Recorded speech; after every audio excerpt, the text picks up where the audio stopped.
Assalamualaikum warahmatullahi wabarakatuh. Saudara-saudaraku kaum muslimin wal muslimat rahimakumullah yang berbahagia, yang saya cintai dimanapun berada. Tema kali ini akan saya sampaikan, yaitu temanya tidak mampu membawa dan menjaga anugerah ilahi.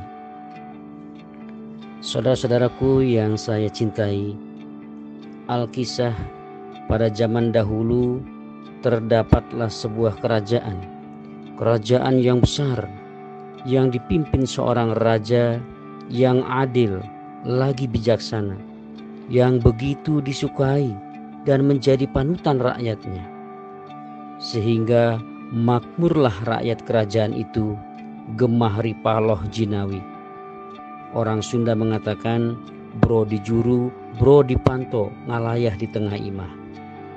Akan tetapi ada sesuatu yang selalu mengganjal di dalam pikiran sang raja, yaitu satu-satunya putra mahkota yang terus membujang, menjomblo, atau orang Jawa mengatakan joko tuwek. Sedangkan harapan sang raja cepat segera mempunyai seorang cucu. Sehingga seringkali didatangkanlah putri-putri yang cantik dari kerajaan tetangga. Dengan maksud tujuan atau harapannya, sang raja ada dari salah satu mereka yang ditaksir putra mahkotanya itu. Namun penolakan dari sang pangeranlah yang selalu didapatkannya. Cerita singkatnya, kebiasaan putra mahkota atau sang pangeran ini sebagai pewaris tunggal kerajaan yang makmur itu adalah setiap akhir bulan punya agenda rutin, yaitu berkeliling atau istilahnya turba, melihat-lihat dan memantau rakyatnya. Akan tetapi di pagi hari yang cerah itu tidak biasanya sang putra mahkota mengajak turba ke daerah-daerah yang terkenal kumuh, tempat pembuangan sampah tepatnya. Dan tiba-tiba pandangan sang pangeran tertujulah pada sekerumunan kere atau gembel yang sedang berebut bekas-bekas sisa makanan yang dibuang, yang biasanya sudah bercampur dengan sampah dikerumuni lalat lagi bau. Disitulah sang pangeran mengamati gembel-gembel itu sambil mengelus dada. Tiba-tiba pandangan sang pangeran tertuju pada salah satu gembel perempuan. Diamatinya secara fokus. Kemudian dengan sekonyong-konyong sang pangeran menyuruh pada pengawal-pengawalnya. Seraya berkata, "Wahai para pengawal, mohon salah satu gembel perempuan itu supaya dibawa ke kerajaan." Maka seketika itu pula para pengawal langsung dengan sigap melaksanakan perintah sang pangeran sambil bercampur penuh keheranan di dalam hatinya. Ada apa dengan maksud sang pangeran ini? Maka walhasil diambillah gembel perempuan itu oleh para pengawal dengan pengamanan yang lengkap, dari mulai penutup tangan dan penutup hidung yang tujuannya agar tidak ketularan atau terkontaminasi penyakit dengan bau busuk yang menyengat dan baju yang sudah bolong-bolong dan kondisi basah belepotan kotoran, rambut yang sudah sangat gimbal, dan akhirnya dibawalah gembel itu ke kerajaan. Sesampainya di kerajaan, gembel itu dimandiin, direndam dengan air hangat bercampur rempah-rempah berkualitas tinggi yang mengandung harum dan mewangi. Lalu didatangkanlah ahli perias kecantikan dari kerajaan itu. Kemudian diriaslah gembel perempuan yang sudah bersih dan wangi tadi. Dan hasilnya, Masya Allah, berubah 180 derajat. Sangat cantik dan sangat mempesona, menawan setelah didandani. Banyak rakyat melihat sampai terpana dan terpesona. Maka pada bulan itu sang pangeran mahkota mengumumkan pada rakyat untuk mempersunting bekas gembel yang sudah diservis dan dipoles itu.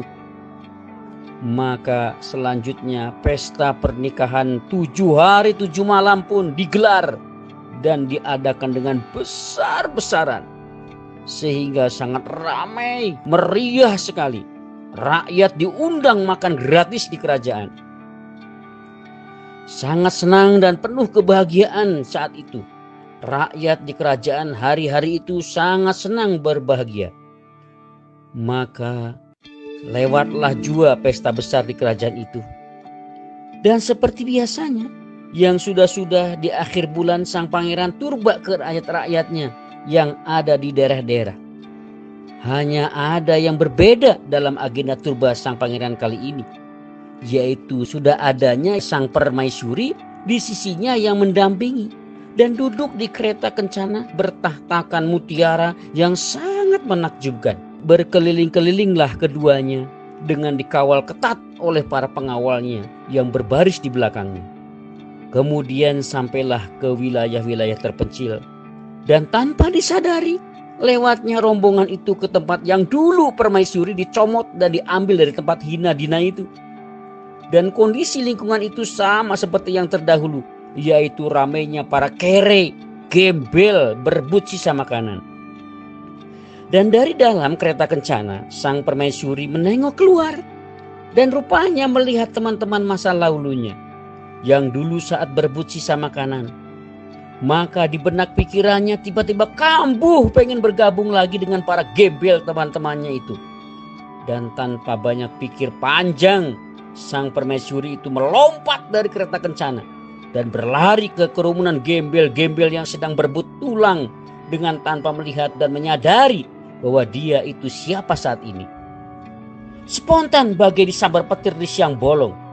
Saat itulah sang pangeran sangat malu dan kecewa. Maka sang pangeran dengan lantang mengeluarkan maklumat dan berkata, "Oh, dasar balung kerek, tidak mengerti arti dan nilai sebuah kesyukuran, tidak kuat membawa dan menjaga derajat." Maka sang pangeran dengan segera meninggalkan tempat itu dalam keadaan menahan marah dan naik pitam dengan sangat. Walaupun sang perempuan berteriak-teriak ingin ikut, tapi sang pangeran sudah terlanjur malu. Maka ditinggalkanlah dia. Sang perempuan pun kembali seperti dahulu lagi, hidup kere dan dalam lingkungan yang hina dina. Na'udzubillah min syarri dzalik. Saudara-saudaraku yang saya cintai dimanapun berada, itulah perumpamaan atau gambaran yang sering disampaikan oleh para ulama solih kita dengan istilah orang yang tidak mampu membawa derajat anugerah ilahi dari alam kegelapan ditunjukkan oleh Allah dengan adanya hidayah, tapi kurangnya bersyukur dan kurangnya hati-hati membawa hidayah itu, maka Allah mencabut kembali hidayah itu. Dengan alasan apapun sangat mudah hilangnya hidayah Allah tersebut. Sekali lagi saya sampaikan, ilustrasi ini hanya sebagai analogi atau gambaran semata yang esensinya utama itu adalah untuk motivasi wabil khusus para generasi penerus tetap semangat di dalam menjalani kehidupan, sabar, husnudzon billah, banyak doa. Apapun yang kita jumpai dalam hidup ini, jadikan sebagai pendekat diri kita kepada Allah Subhanahu wa taala dengan banyak berdoa. Semoga Allah selalu memberikan kesehatan, panjang umur yang barokah, lancar ibadah, diberi rezeki yang halal berlimpah barokah, kelak husnul khotimah dan berhasil bersama-sama masuk surga Allah, selamat dari nerakanya Allah. Semoga bermanfaat dan barokah. Alhamdulillahi jazakumullahu khairan. Wassalamualaikum warahmatullahi wabarakatuh.